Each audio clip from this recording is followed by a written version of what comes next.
The year was 2234, and the galaxy had already grown old with civilizations far more advanced than humanity. Across the stars, mighty empires had risen and fallen. They had forged alliances, destroyed rivals, and created powerful fleets that could turn planets into dust. To them, humanity was still a newcomer, brave but unrefined, clever but not yet polished. Most alien rulers saw humans as reckless explorers who rushed into the unknown without fear. Some admired their energy, while others considered them a potential threat that had to be watched carefully. The Varen conquered. A great coalition of species was one of the oldest and strongest powers in the galaxy. It was not a single empire, but a pact of many civilizations bound together for mutual protection.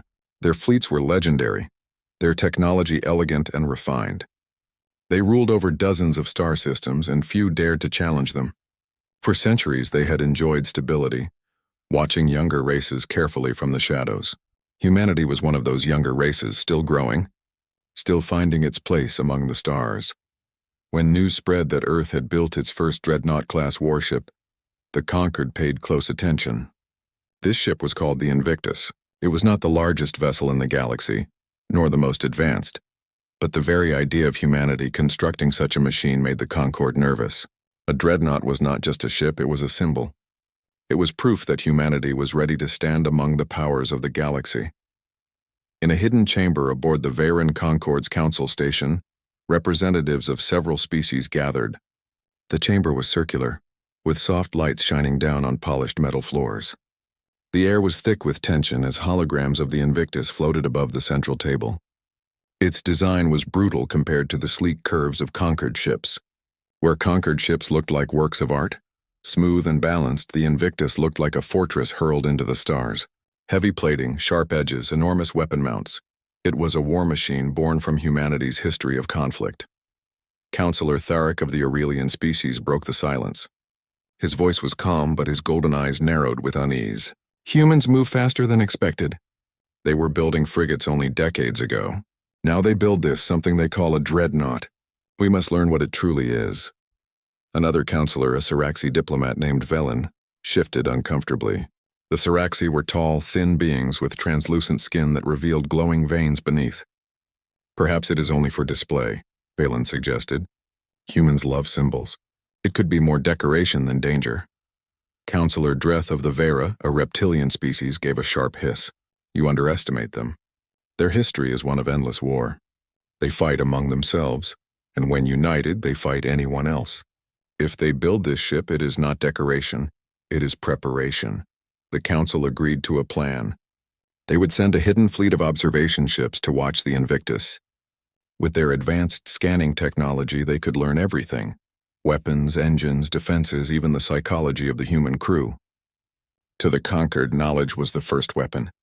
If the humans were weak, they could be contained. If strong, precautions would be taken. The Invictus departed Earth with ceremony and pride. Thousands of citizens watched from orbital stations as the massive warship drifted free from its dockyards. Painted in deep gray with markings of the United Earth Fleet, it carried the hopes of an entire species. It was humanity's statement to the galaxy. We are here and we are not afraid. On board, Captain Elias Grant stood on the command deck. He was a man in his early 50s with streaks of gray in his hair and the calm eyes of a leader who had seen battle. Around him, officers worked diligently at their stations. Holographic displays flickered with data from the ship's systems: engine status, weapon readiness, shield integrity. The Invictus was alive, and the crew could feel its power humming through the walls. "Helm, bring us on course to the neutral sector," Captain Grant ordered. His voice was steady, but within him burned a quiet pride. He had dreamed of this moment since his youth, the day humanity's first dreadnought would set sail. The crew answered in unison, their voices firm. "Aye, Captain." The ship moved gracefully despite its size. Its engines glowed blue as it slipped through the void, heading toward neutral space where no single empire held control. It was a proving ground, a place where new ships could test their systems far from home. But the Invictus was not alone. Hidden in the dark, several conquered observation ships followed, their cloaking fields bending light around them. They were silent shadows, invisible to human sensors watching every move. On one of those ships, Commander Selran of the Veyran Navy observed the human vessel through a shimmering hologram. His crew worked silently, their hands running over smooth control panels as streams of data filled the air.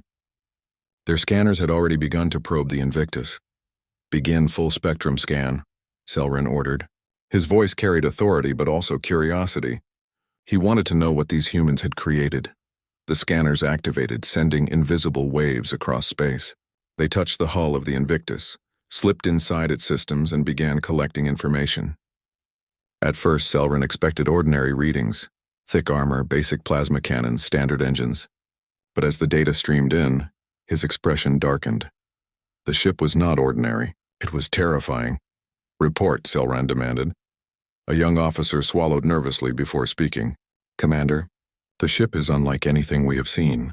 Its armor is layered in multiple styles: ceramic, metallic, even reactive plates.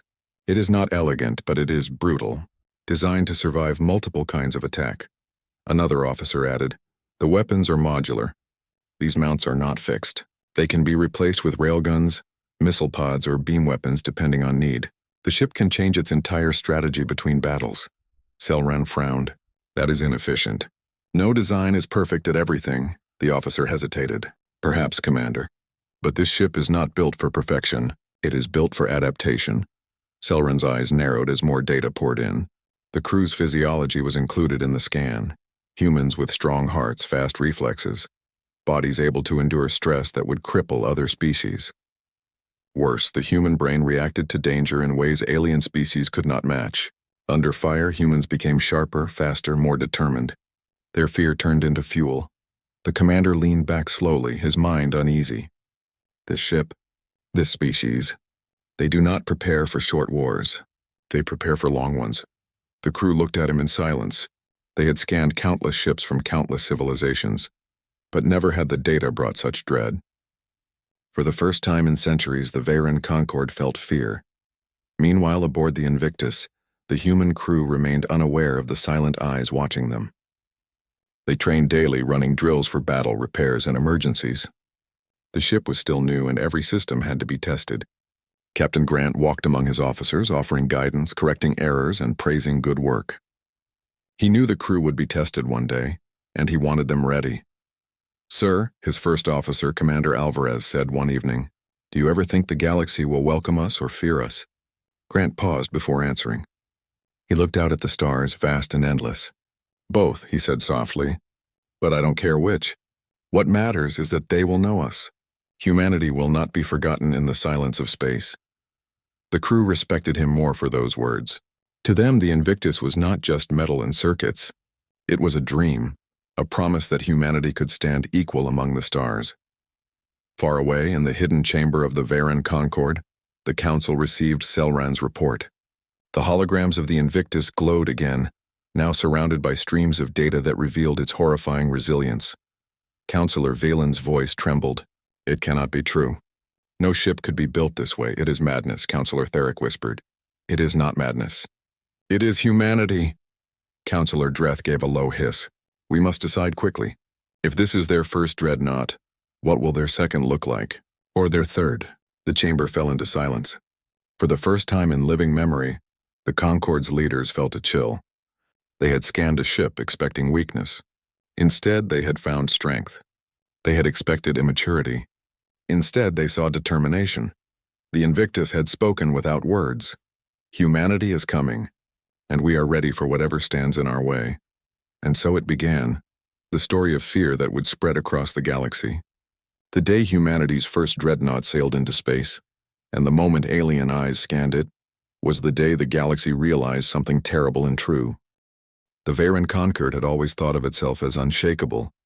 Its fleet stretched across the stars, its technology was centuries ahead of most younger species, and its council halls had seen the rise and fall of empires. For generations, the Concord had studied newcomers and contained them before they became dangerous. It was a system that worked, until now. But after the scan of the Invictus, that sense of control began to crack. The Concord's debate, in the Great Council chamber, representatives of a dozen species sat in silence. The holographic image of Earth's dreadnought hung above them, cold and imposing. Streams of numbers scrolled beside it. Thick armor values, weapon configurations, crew endurance data. It was not the most advanced ship, but it was something worse. It was unpredictable. Counselor Velen, the tall Saraxi diplomat, broke the silence first. His translucent skin glowed faintly in the light, revealing nervous pulses in his veins. This cannot continue. We cannot allow a young race to build such ships. If one exists, more will follow. We must restrict them. Counselor Theric of the Aurelians folded his metallic wings slowly. His golden eyes gleamed with unease. Restrict? How?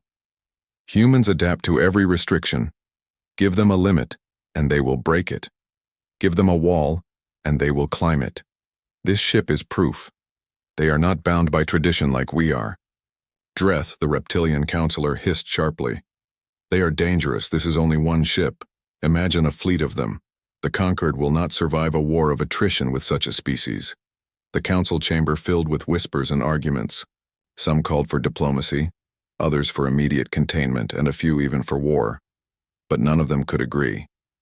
The humans had forced them into fear before a single battle had even begun. The hidden fleet on, the edges of neutral space, the Concord's hidden fleet continued to shadow the Invictus. Cloaked ships moved silently, their scanners probing every system. The crew aboard those observation ships felt the weight of what they were witnessing. Commander Selran, who had ordered the first scan, sat in his command chair with a heavy heart. His officers whispered among themselves when they thought he could not hear. The words were always the same: fear, disbelief, dread. Commander, one officer reported, our latest analysis shows the humans designed their reactors with triple redundancy. If one fails, another takes its place. If two fail, the third can still power the essentials. They plan for disaster as if it is guaranteed. Another added, their life support systems are overbuilt. Enough oxygen and water reserves to last months even if everything else collapses. And look at their repair drones. Primitive but fast, and they can be guided manually by the crew if automation fails. Selran rubbed his temples. In all his years of service, he had never seen such obsessive preparation. Conquered ships were elegant, efficient, precise. They were built to fight short wars with minimum waste. But the Invictus was not elegant. It was not efficient. It was built to survive the impossible.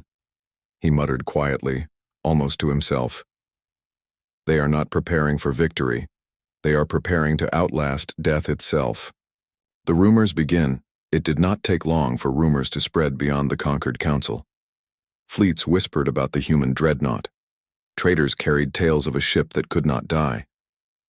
By the time the rumors reached the outer colonies, the Invictus was no longer just a warship. It was a legend. Some said its armor could shrug off starfire. Others claimed its weapons could tear moons apart.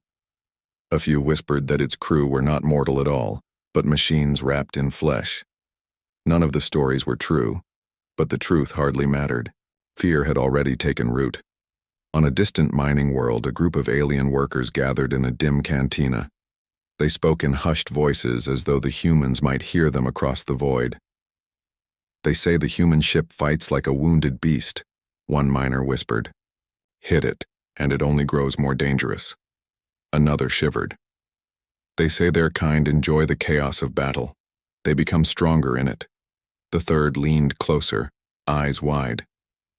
I heard that even if you destroy their ship, they will fight on. They will use their wreckage as weapons. Silence followed. None of them laughed. None of them doubted. The galaxy had seen many threats before, but something about humanity's ship felt different. On board the Invictus. Meanwhile, the humans aboard. The dreadnought continued their mission, unaware of the storm they had stirred. The crew drilled tirelessly, running scenarios of battle, evacuation, and survival. Captain Elias Grant watched with pride as his officers grew sharper each day. He knew they carried a heavy responsibility. The Invictus was more than a ship. It was Earth's first message to the galaxy. During a quiet moment, Commander Alvarez approached him on the command deck. "Sir, do you think anyone is watching us?" she asked. Grant gave a small smile. "Of course. The galaxy always watches when a new predator arrives." Her brow furrowed. "Predator? He nodded slowly. "We are not prey, Commander. Not anymore. And that makes them nervous." The Concord's fear deepens back in the council chamber. The debates grew more heated with each report. The scientific division confirmed the data. Humans were not building ships for elegance. They were building ships for attrition, for long wars that most civilizations could not endure. Councillor Valen argued again, his voice rising.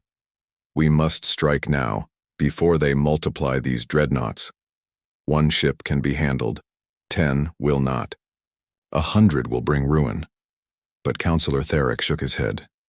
"Strike them, and we prove their paranoia correct. We confirm every fear they have of us. Do you not see? If we attack, we will unite them faster than they unite themselves. And then they will never stop fighting us." The chamber fell silent. Tharick's words carried a truth none could deny. A test of will, the Concord could not agree on open war, but neither could they ignore the danger. At last, they decided on a different plan.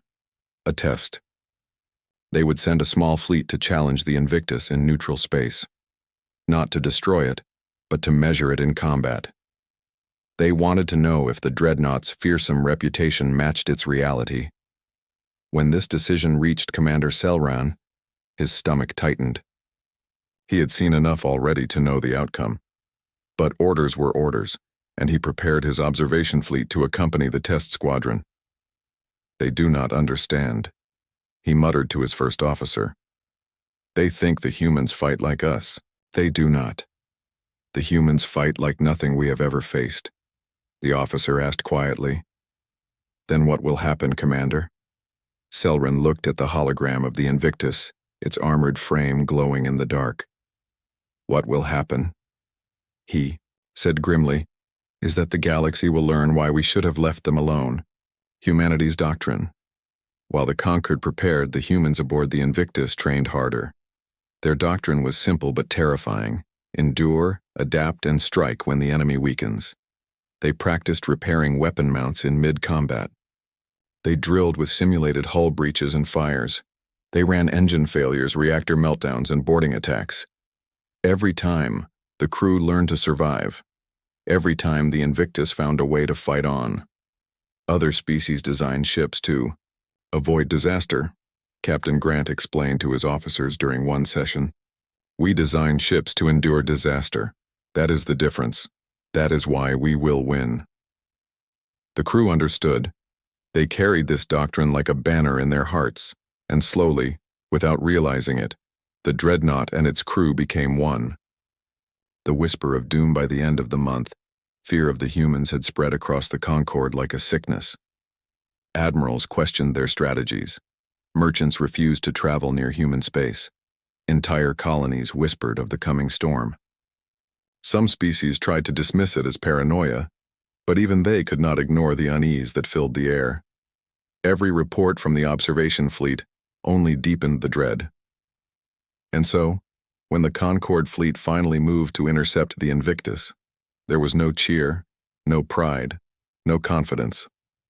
There was only silence, the kind of silence that comes before disaster. The order had been given. The Varen Concord would send a fleet to meet the humans' dreadnought. Not a full armada, but a test squadron of 12 ships, 3 cruisers, 6 destroyers, and 3 fast interceptors. In the eyes of the Concord Council, it was enough to pressure 1 human ship, even a dreadnought. They wanted to see how the Invictus fought, how its crew reacted under fire, and whether the fear growing across the galaxy was justified. But to the officers who had studied the scans, this mission was not a test. It was a mistake. The Concord Fleet Prepares Commander Selran stood on the bridge of his observation ship as the squadron assembled in neutral space. His scales glistened under the glow of control panels, but his eyes were heavy with worry. He had warned the Council that the humans were not to be measured by normal standards. He had explained that this ship was not built for beauty or efficiency, but for survival. But the Council had not listened. His first officer approached. "Commander, the squadron is ready." "They are confident." Selran gave a low hiss. "Confidence is the mask of ignorance. They will not be confident when the humans begin to bleed them." The squadron's admiral, A proud Clyran named Vorash appeared on the holo display. His voice was sharp and commanding. Commander Selran, you will stay hidden with your observers. We will handle the humans directly. Selran inclined his head, hiding his disapproval. Yes, Admiral.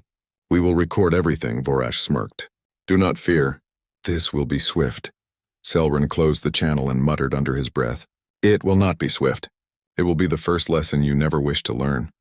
The human dreadnought moves aboard the Invictus.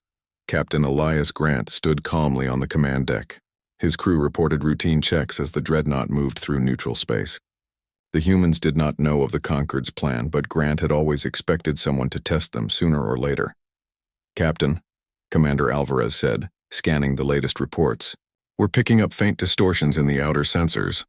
Could be nothing. Could be cloaked ships. Grant gave a slow nod.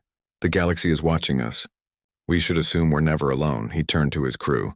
Run full combat drill, quietly. I want every gunner at their station, every engineer ready for damage control. If someone wants to test us, we'll give them a lesson worth remembering. The crew moved with discipline. They had drilled for this moment 100 times.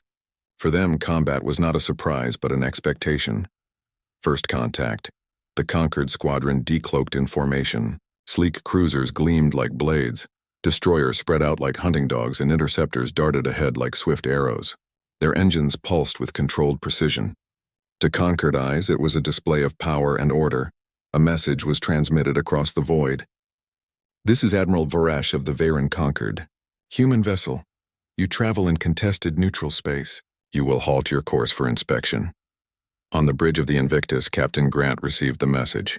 He stood tall, his expression calm but firm. Transmit this reply, he ordered. This is Captain Elias Grant of the United Earth Fleet Dreadnought Invictus. We travel in accordance with neutral zone law. We will not halt. We will not submit to inspection. Continue your course or disengage. The reply was sent. Silence followed. Admiral Vorash's voice returned sharper now. Human captain, you defy the Concorde. If you do not stop immediately, we will force compliance.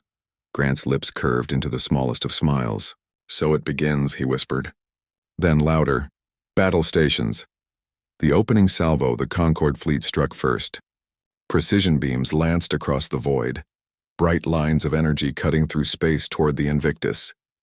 Missiles streaked forward from destroyers, guided by flawless algorithms.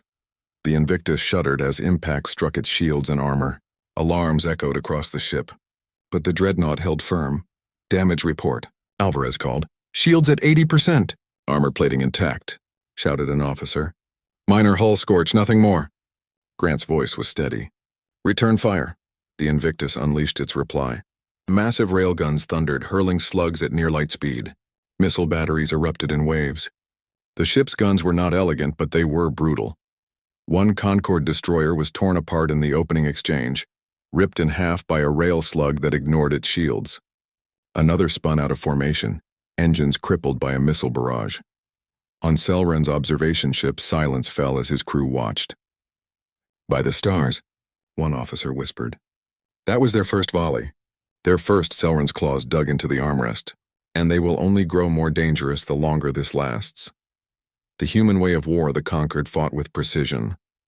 Their cruisers coordinated beams, their destroyers wove in careful patterns, and their interceptors darted in perfect synchronization. It was a dance of order, but the humans fought with chaos. The Invictus absorbed punishment, adjusting its strategy after every strike. When a beam disabled one missile rack, engineers rerouted power to railguns. When a reactor chamber trembled, backups engaged instantly. The crew did not falter. They adapted. Inside the ship, repair teams sprinted through corridors. Sparks flew, bulkheads groaned, but still the crew pressed forward. A young technician shouted as he reconnected a fried circuit. Power restored to Sector 3. Another wiped sweat from her brow. Get the cooling pumps online. We need those guns back. Every system that failed was patched, bypassed, or rebuilt. Every weapon that went silent was replaced by another. The Invictus was not a perfect machine. It was a stubborn survivor. The Concorde's Doubt Admiral Vorash growled in frustration as his squadron began to break formation. 2 more destroyers were heavily damaged, and even the cruiser's shields flickered under relentless fire. How can one ship endure this much? He demanded. His tactical officer's voice shook. Admiral, their systems adapt faster than predicted. Every strike we land is answered by a new defense. They refuse to weaken. Vorash slammed a fist against his chair. Then increase fire. Burn them down before they recover again. But it was already too late. The Concord's energy reserves dwindled. Their ships, built for swift and decisive battles, were not designed for long struggles. Their crews were trained for precision, not exhaustion. And exhaustion was exactly what the humans thrived upon. Turning point on the Invictus, Captain Grant studied the tactical display. His ship had taken damage, yes, scars across its armor, systems strained, but it was still fighting at full strength. The enemy, however, was beginning to falter. Now, Grant said softly, break their rhythm. The Invictus launched a sudden, unpredictable strike. Instead of targeting the leading cruiser, it focused all guns on the interceptors. One after another, the swift ships exploded into fragments. The squadron lost its scouts and its speed advantage in moments. Then the dreadnought shifted again, pounding the cruisers with overwhelming missile fire. The Concorde fleet staggered, their formations collapsing. Commander Alvarez grinned fiercely. They can't keep up with us. Grant's voice was calm. They never could. The battle dragged on for hours. Every minute, the Concorde lost more ground. Their beams lost precision as their crews grew tired. Their shields flickered as reactors strained. Their weapons overheated under constant use. The Invictus, battered and scarred, still fought like a beast refusing to die. Its railguns roared, its missile pods spat fire, its armor burned but held. The human crew grew tired too, but instead of weakening, their determination sharpened. Their eyes were bright with resolve. At last, Admiral Vorash gave the order his pride had resisted for too long. Retreat. All ships, retreat. The surviving Concorde vessels turned and fled, limping away into the dark. Only half the squadron remained intact, and none were unscarred. On Selran's observation ship, the crew sat in stunned silence. They had recorded everything, the precision of the Concorde shattered by human endurance, the might of their fleet humbled by a single ship. Selran's voice was low and grim. The Council has unleashed something they cannot control. They wanted a test. Instead, they have found a truth. Aftermath aboard the Invictus, cheers erupted as the enemy retreated. Crew members embraced, some sinking to the floor in exhaustion, others already returning to repair duties. Captain Grant allowed himself a small smile, but no celebration. This is only the beginning, he said quietly to Alvarez. She nodded, still catching her breath. If one ship can do this, what happens when Earth builds more? Grant's eyes were steady. Then the galaxy will have to decide, fight us and fall, or accept that humanity has arrived. Across the galaxy, when news of the battle spread, it struck the Concorde like thunder. A squadron had faced a single human dreadnought and failed. Entire worlds whispered in fear. Fleets hesitated to engage. Traders changed routes to avoid human patrols. Historians would later write that this battle was the moment the galaxy began to unravel. Not because of the destruction itself, but because of the realization. Humanity did not fight for clean victories. Humanity fought to endure, and endurance was more terrifying than any weapon. The Varan Concorde had always believed themselves masters of war. For centuries, their fleets had sailed across the stars, enforcing order with precision and efficiency. They had defeated rivals by striking quickly, by breaking enemy lines before battles dragged on. They were used to being feared, not fearing others. Yet after their clash with the human warship Invictus, something had changed. The conquered fleet had returned home not in triumph, but in silence. Commanders avoided each other's eyes. Officers whispered in private, not daring to put their thoughts into official reports. The battle had not been a clean victory for humanity, nor a complete loss for the conquered. But the memory of what they had seen on that battlefield clung to every soldier like a shadow, the echo of fear in the grand chamber of the Conquered Council. Representatives from 5 great species gathered. Their voices echoed across the dome, full of tension. Holographic projections of the Invictus floated above the center table, showing every damaged section, every wound the ship had endured and survived. They should not have lasted that long, hissed Counselor Threx of the Zoran, his long tendrils curling in agitation. Our fleet outnumbered them. We struck with precision, with weapons designed to pierce armor. And yet they continued to fight. Counselor Velra of the Cernans replied in a colder tone. Not only did they fight, they adapted. Their engineers repaired systems while under fire. Their crew refused to abandon sections even as flames consumed them. It is not natural. From the other side of the chamber, Counselor Karen, a towering Ijari, pounded a clawed hand against the table. It is more than unnatural. It is dangerous. We fight with logic, with efficiency. They fight with something else, something we do not understand. The room fell quiet. They all remembered how the humans had turned broken plating into makeshift weapons, how they had sacrificed compartments of their own ship not out of despair, but as part of strategy. No simulation had ever prepared the conquered for such behavior.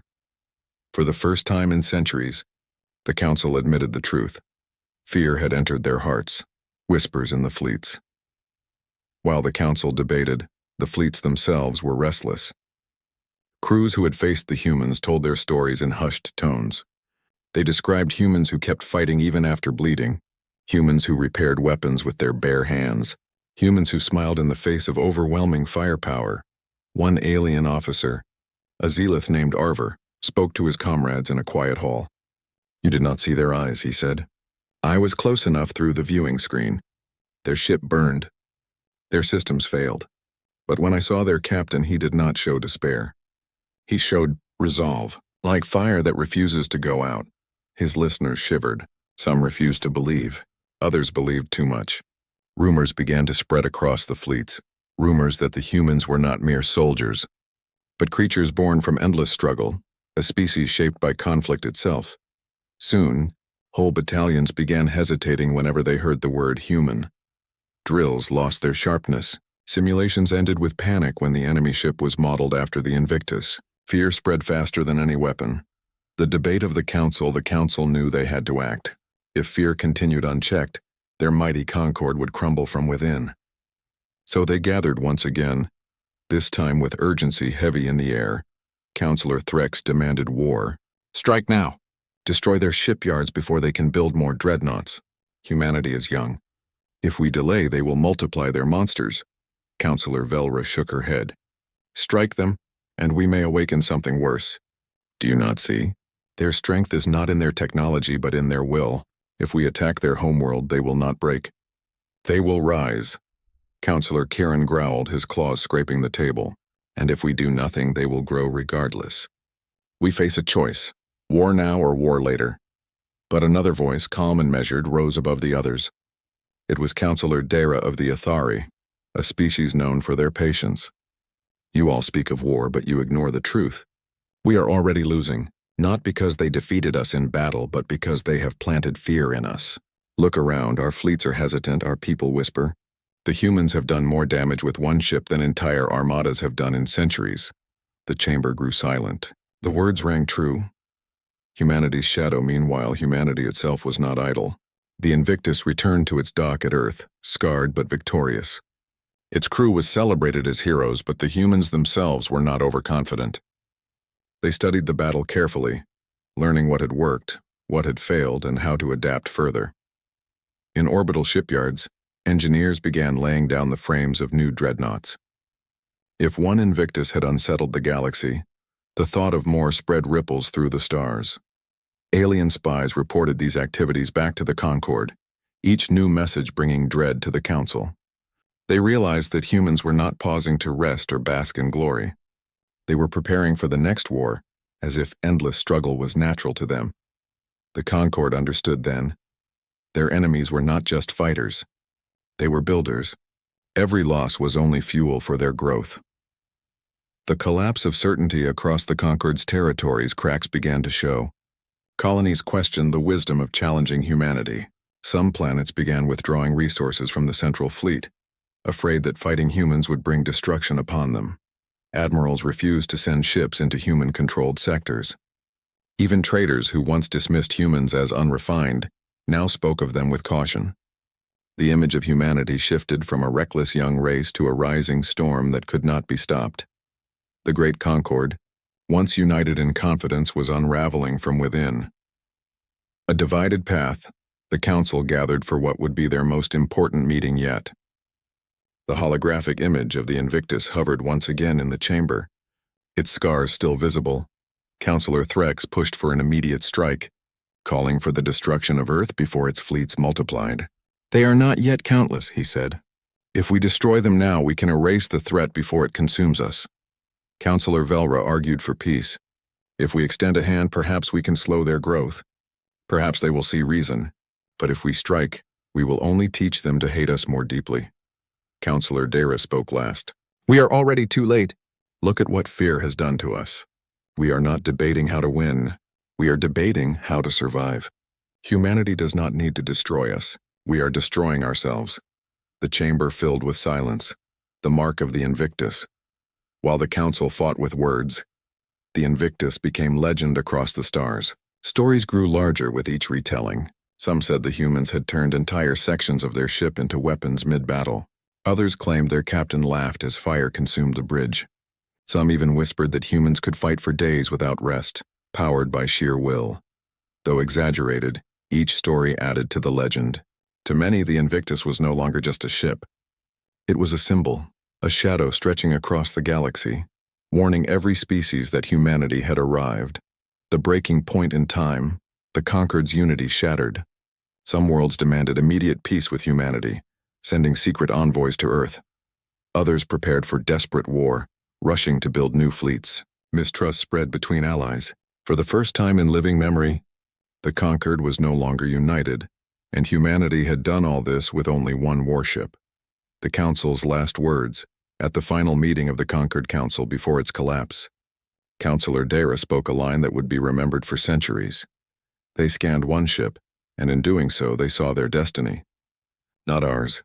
The humans will not end quickly, nor will they rest. They will endure and we will break, not because they wish it, but because we cannot stand against those who do not know how to fall. Her words echoed long after the chamber emptied. The Invictus, scarred but unbroken, had changed the galaxy forever. The Conquered had not been destroyed by battle. It had been destroyed by the idea of humanity. And that idea was only growing stronger. The galaxy remembered the day the Veyran Concord scanned Earth's dreadnought Invictus. It was the day certainty died. Until then, the Concord believed themselves secure, untouchable masters of battle and order. Yet one ship, scarred and battered, had unsettled their power more than any war in history. Years passed. The fear did not fade. It grew. The dreadnought that would not die, the Invictus, was repaired but never retired. To humanity, it was more than a warship. It was a symbol. Its hull bore deep scars from plasma fire, railgun impacts, and missile strikes, but the humans refused to polish them away. Instead, they left the scars visible, a reminder of survival. Visitors from Earth's colonies would come to the orbital docks to see the Invictus. Children touched its armored surface as if it carried the spirit of their people. Veterans saluted as though the ship itself was a commander. Within the galaxy, stories about the ship multiplied. Some aliens said the humans had rebuilt it stronger than before, its armor now infused with unknown alloys. Others whispered that the Invictus could fight even without a crew, driven by the collective will of humanity itself. None of these tales were true, but truth no longer mattered. The Invictus was legend. The Conquered in decline. Meanwhile, the Veyran Concord struggled to maintain control. Fear of humanity spread faster than their propaganda could contain. Colonies withdrew their support, fleets refused orders, and leaders argued endlessly. One commander, Admiral Jekthar, tried to rally his soldiers with bold words. Humans are reckless savages, he declared. Their strength is temporary. We are the Conquered and we endure.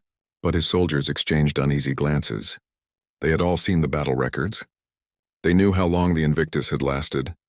They had heard of human engineers patching hulls mid-battle, of crew members fighting while wounded, of tactics that defied every prediction. No speech could erase those images. The Concord, once united, was now fractured. Some worlds demanded peace, others whispered of surrender, and a few prepared for desperate war. The center could not hold. Humanity advances on Earth. There was no arrogance, only preparation. The leaders of humanity studied the Concord's response and understood the truth. They had frightened the galaxy not with technology, but with willpower, so they built more. In shipyards around Earth, Luna and Mars, new dreadnoughts were forged. Each was larger than the Invictus, faster and more adaptive. They carried modular weapon systems, rotating shields, and layers of redundant engines. Humanity called them the Resolute class. The first ship of this class was named the Resolute. When it launched, entire colonies cheered. The day the Resolute lit its engines, spies across the galaxy rushed to report back to their governments. Fear deepened. If one Invictus had shaken the Concorde, what would an entire fleet of Resolutes do? Legends grow. The galaxy is shaped as much by stories as by weapons. Around campfires and alien markets aboard lonely freighters, stories of humans spread. One tale said that humans came from a world of endless storms, where lightning struck daily and earthquakes shattered mountains. Another claimed they had once lived alongside predators larger than starships and had survived by hunting them. The truth was simpler. Earth was a world of challenge, not constant destruction. But the stories made humanity seem larger than life, and the more exaggerated the tales became, the more alien minds accepted them as reality. Merchants whispered, "Trade fairly with humans. If you cheat them, they will never forgive." Soldiers muttered, "Pray you never face them in battle. They fight like creatures with nothing to lose." Leaders admitted in secret, "They are not strong because of their ships. They are strong because they endure." Thus the legend of humanity grew beyond the reach of facts. The last council at last, the conquered council gathered for what would be its final session. The chamber was quieter than ever before. Holograms of the Invictus and the Resolute floated above the central table. Councillor Threx, once fierce and demanding war, now spoke with exhaustion. "They are building more ships, each one a nightmare for our fleets. If we cannot defeat one, how will we defeat many?" Councillor Velra shook her head slowly. "We cannot. War will only break us faster. We must try to negotiate. Perhaps they will accept boundaries. Perhaps they will not seek to expand endlessly." Councillor Dara, calm as always, looked at her peers. "Do you not see? This debate no longer matters. The humans are not destroying us with their weapons. They are destroying us with our own fear. Already our worlds break away. Already our fleets lose discipline. Humanity has done more with one ship than we have done with 10,000. The Conquered is finished." Her words fell heavy on the chamber. No one spoke again. It was the last time the Concord Council met in unity. Humanity's message. Not long after, the humans sent a message across the stars. It was simple, carried on every channel, translated into dozens of languages. "We do not seek destruction. We do not seek domination, but we will never kneel. We will never surrender. We will endure, and if we must, we will fight until no enemy remains." The message was not boastful. It was calm, steady, resolute, and to the galaxy, it was more terrifying than threats, for it carried certainty. The fall of the Concorde within a decade, the great Concorde that had ruled for centuries, collapsed, not through invasion, not through conquest, but through fear and division. Worlds broke away, declaring independence. Fleets mutinied. Commanders refused orders. And at the heart of it all was a single truth. They had seen humanity fight, and they knew they could not withstand such will. The Concorde's collapse became known in history as the Shattering, and every historian agreed it began the day they scanned the Invictus, the rise of humanity. In the years that followed, humanity did not rush to conquer. They did not burn colonies or enslave species. Instead, they offered alliances, trade, and peace, though always with a quiet warning that no one should mistake kindness for weakness. Slowly, former conquered worlds turned toward Earth not out of love, but out of trust, for humans, unlike many others, did not fear struggle. They understood hardship. They knew endurance. Human fleets patrolled the stars not to dominate but to protect. And yet every alien who saw those ships, scarred, massive, relentless, remembered the stories. They remembered the fear. The legacy of the Invictus was never retired. It remained in orbit above Earth as a living museum. Veterans guided tours, telling stories of the great battle where it faced overwhelming odds and survived. Children ran their hands across the scars, dreaming of future journeys. For humans, the Invictus was proof of what they could do. For aliens, it was a reminder of what they could never undo. The words that endured generations later, historians across many species wrote of the humans. Some praised them as heroes of resilience. Others feared them as an unstoppable storm. But all agreed on one thing. The day the aliens scanned Earth's warship was the day they saw the truth. It was not the ship's weapons that doomed the Conquered. It was not its armor, nor its engines, nor its firepower. It was the will of the humans who built it, crewed it, and refused to surrender it. The Invictus had shown the galaxy that technology could be copied, tactics could be studied, but willpower could not be broken.